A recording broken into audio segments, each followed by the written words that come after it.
नमस्कार। आप सभी का आज के सत्संग में स्वागत है। तो आज हम लोग एक विषय लेते हैं जो कि रजत का प्रश्न भी है कि ज्ञान मार्ग पूर्ण नहीं है। अगर ज्ञान मार्ग पूर्ण होता तो उसमें कर्म की आवश्यकता नहीं होती। ज्ञान बिना कर्म के अपूर्ण है। तो प्रश्न पे आने से पहले एक कुछ दिन पहले ही हमने अपने इस ग्रुप में भी एक प्रश्न डाला था कि अगर करता नहीं है तो कर्म कैसे हो रहे हैं। और मुझे बहुत प्रसन्नता हुई जिस तरीके से उत्तर आए, और उससे ये गहराई स्पष्ट दिखती है आप लोगों में कि बहुत अच्छा मनन चल रहा है। गुरु जी की कृपा है कि हम सब इस तरह के गूढ़ विषयों को समझ पा रहे हैं। अन्यथा बहुत उलझन रहती है इस तरह के विषयों में कि जब करता ही नहीं है तो कर्म कैसे हो सकते हैं। तो पहले आज हम यहीं से चर्चा शुरू करते हैं कि कर्म क्या है और कर्ता भाव क्या है और कर्म कर्ता भाव में क्या संबंध है। तो कर्म की परिभाषा से ही शुरुआत करते हैं। आप लोगों ने बहुत अच्छे अच्छे उत्तर दिए थे। इससे बिल्कुल पता चलता है कि एकदम स्पष्ट है कि कर्म क्या चीज़ है। फिर भी जो मेरी समझ है मैं उसको साझा करता हूँ। एक है आध्यात्मिक रूप से इसको समझना कि कर्म क्या है, परंतु वहाँ जाने से पहले एक व्यवहारिक रूप से इसको समझते हैं कि कर्म का महत्व क्या है और कर्म क्यों क्या है कर्म। तो उसमें अगर हम बारीकी से देखेंगे तो कर्म जब तक कर्ता भाव नहीं है तो कर्म नहीं होता। कोई भी कर्म होने के लिए बहुत सारी चीज़ें चाहिए होती हैं जिनको हम बोल सकते हैं कि उपकरण या साधन। फिर उसका कोई कारण होना चाहिए, एक कर्ता भाव होना चाहिए, फिर ऊर्जा होनी चाहिए, शक्ति होनी चाहिए, नहीं तो कर्म कैसे होगा। और अंत में कृपा होनी चाहिए। अगर कृपा नहीं है तो कर्म संभव ही नहीं है। ये आपको शायद अभी समझ नहीं आया कि कृपा कहाँ से बीच में आ गई, तो अंधविश्वास है। इस पे थोड़ा और अभी चर्चा करेंगे। इसको एक तरीके से समझते हैं, एक दृष्टांत है, एक उदाहरण है। ये एक बहुत बड़े तपस्वी थे। कहीं पहाड़ों में जाकर एक चट्टान पे सालों तक उन्होंने तपस्या करी, 15-20 साल तक बहुत ध्यान किया, तप किया। तो उनके इष्ट देव जो थे, जिन देव की वो पूजा कर रहे थे, वो प्रकट हुए और उनसे पूछा कि हाँ बताओ आपको क्या चाहिए, क्यों इतनी तपस्या कर रहे। तो उन्होंने बोला मुझे ये चाहिए और ये चाहिए, और मैंने इतनी कठोर तपस्या की है। तो थोड़ा सा अहंकार उनमें दिखा कि मैंने इतनी तपस्या की है और बहुत मेरे शुद्ध कर्म है, तो मुझे ये भी चाहिए वो भी चाहिए। तो जो उनके देव थे उन्होंने बोला ठीक है, आपको जो चाहिए वो मिल जाएगा, परंतु थोड़ी देर आप सुनिए। तो वो जो चट्टान थी जिस पे वो बैठे थे वो बोलती है मेरा क्या। वो जो हवा थी जो वो 20 साल से ले रहे थे अंदर बाहर, वो बोलती मेरा क्या। वो जो पेड़ उनको छाया दे रहा था वो बोलती मेरा क्या। और वैसे ही सूरज बोलता है मेरा क्या। तो आप देखेंगे कि कोई भी कर्म जो है, चाहे वो भौतिक हो, उसको करने के लिए बहुत कुछ चाहिए होता है। तो हम उनको साधन बोलते हैं, उपकरण बोलते हैं। जैसे शरीर से कोई कर्म करना है तो शरीर स्वस्थ होना चाहिए। यदि आपको जैसे सत्संग में जुड़ना है तो आपको सुबह उठना पड़ेगा, थोड़ा सा फ्रेश होना है, फिर आपका बिजली आनी चाहिए, मोबाइल काम करना चाहिए, सिग्नल आना चाहिए, और भी बहुत सारे जब चीज़ें जुड़ती हैं तब वो कर्म होते हैं। नहीं तो वो कर्म होगा नहीं। इस तरीके से देखते हैं उनको, कर्म के साधन होगा। फिर दूसरा है कि क्रिया और कर्म में क्या फर्क है। क्रिया तो होती हैं, जैसे आपके शरीर में कितनी सारी क्रियाएं हो रही हैं, प्रक्रियाएं चलती रहती हैं, उनको तो हम नहीं बोलते कि ये कर्म मैंने किया, तो चल ही रही हैं। तो कितना नियंत्रण है आपके हाथ में। तो कुछ थोड़ी सी घटनाएं हैं, कुछ थोड़े से क्रियाएं हैं जिनको होने के बाद ये भाव आता है कि मैंने किया, उसको कर्ता भाव कहते हैं। और वो बिल्कुल ही एक तरीके से वही उदाहरण बार बार आता है कि जब कोई रंगमंच पे कार्यक्रम चल रहा है सर्कस में, वो खत्म हो गया, उसके बाद जोकर आके बोलता है कि वहाँ पे नाच दिखाता है, लोगों को हंसाता है, जैसे ये उसने पूरा का पूरा नाटक किया था।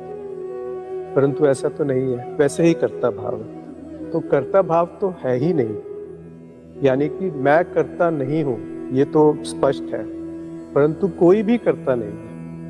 जब ये समझ आ जाती है तो बहुत ज़्यादा सरलता आ जाती है जीवन में, स्पष्टता आ जाती है, एक मृदुलता आ जाती है, एक आनंद आ जाता है। इसका अर्थ ये नहीं कि उदासीन हो जाते हैं या जीवन निरर्थक हो जाता है, परंतु जो आवश्यक है वो होगा और जो अनावश्यक है वो छूट जाता है।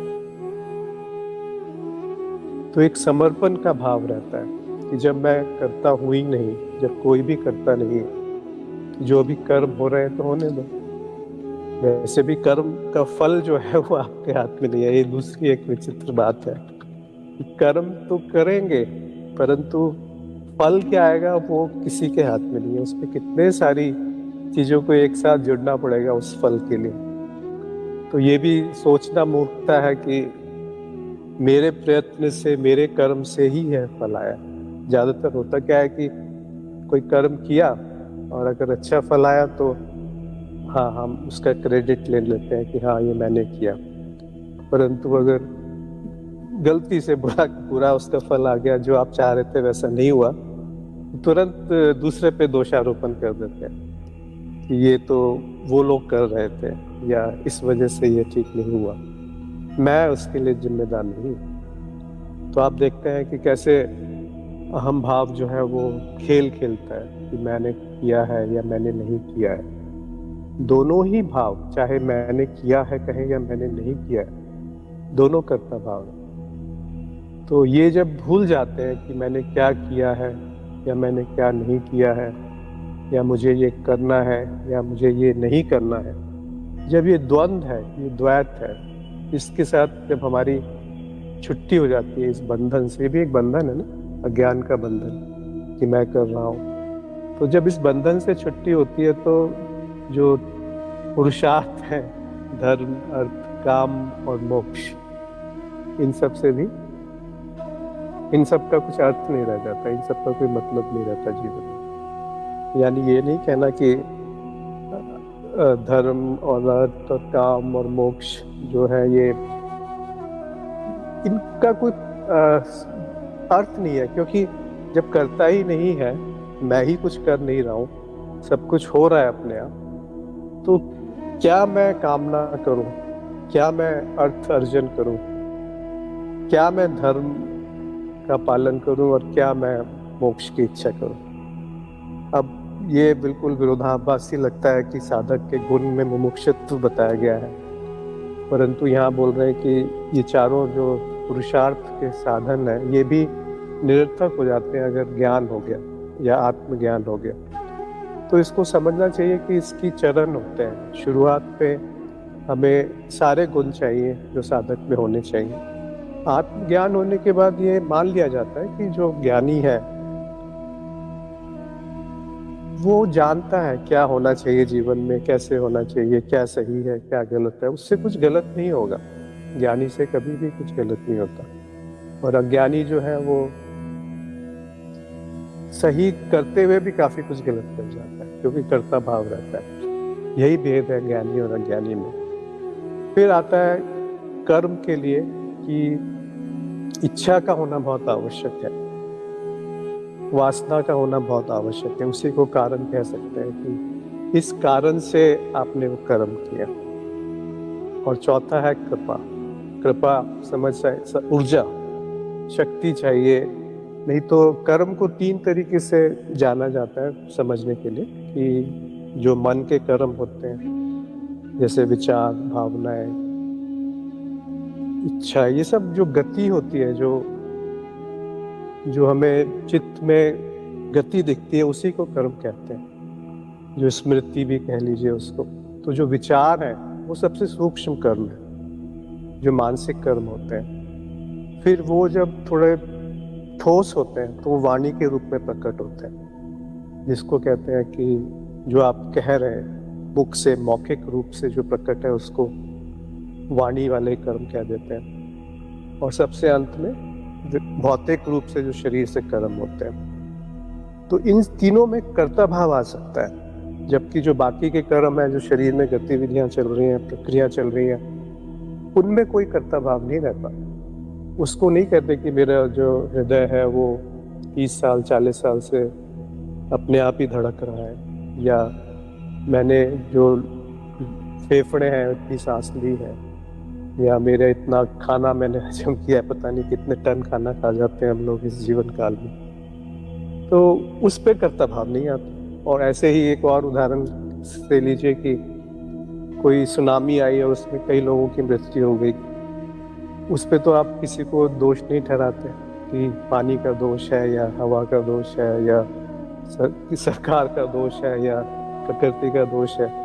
परंतु कोई अगर बंदूक से लेके किसी को गोली मार दे तो उसको आप पकड़ के जेल में डाल देंगे और मुकदमा चलेगा, हो सकता है फांसी हो जाए। तो कितना भेद है, वहां पर भी लोगों की मृत्यु हुई, यहाँ पर भी लोगों की मृत्यु हुई, परंतु एक जगह कर्ता भाव था इसलिए कर्म हुए, उसके फल आए। वहां पर भी कर्म हुए, फल आए, परंतु वहां कर्ता कोई नहीं था। तो इस तरीके से देखेंगे तो बहुत आसान हो जाता है कि कर्ता और कर्म में क्या संबंध है, और अंत में कृपा नहीं होती तो कुछ कर्म नहीं होता। हमें लगता है कि ये मैंने किया, परंतु वैसे जो हमने उदाहरण लिया था कि वो पत्थर का क्या जिस पे आपने बैठ के तपस्या करी, उस हवा का क्या जो आप हर क्षण लेते हो, जिसके बिना कुछ मिनट भी आप जिंदा नहीं रह सकता ये मनुष्य ही।